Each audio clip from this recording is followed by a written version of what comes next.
Leishmanioza vijon të mbetet një prej sëmundjeve parazitare më të rrezikshme për kafshët shtëpiake, një sëmundje zoonotike e cila prek dhe njerëzit. Mjeku veteriner Sokol Malaj shpjegon mënyrat e transmetimit dhe shenjat dalluese të kësaj sëmundjeje.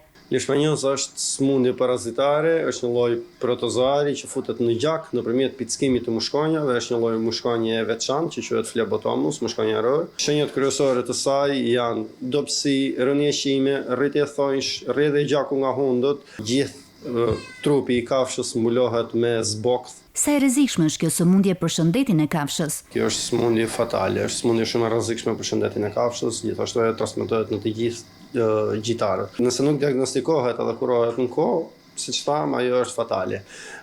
I prek të gjitha organet e kafshës derisa më rrin në palcën e kockave. Cilat janë mënyrat më efektive të parandalimit? Trajtimet antiparazitare me rregull janë të domosdoshme për të ruajtur të mos preken prej saj. Gjithashtu në vendet ku është e mundur vaksina e leishmaniozës, është shumë e sugjeruar që të bëhet paktën të ulë shpërsinë e sëmundjes dhe ta ndihmojë sa më shumë kafshën për të ruajtur prej saj. Ruajtja ndaj parazitëve, ndaj mushkronjave, si me kushtet fizike me ecjen, por ashtu edhe me trajtimet antiparazitare. Zbulimi i hershëm dhe parandalimi përbëjnë bazën kryesore të mbrojtjes së kafshëve nga kjo sëmundje.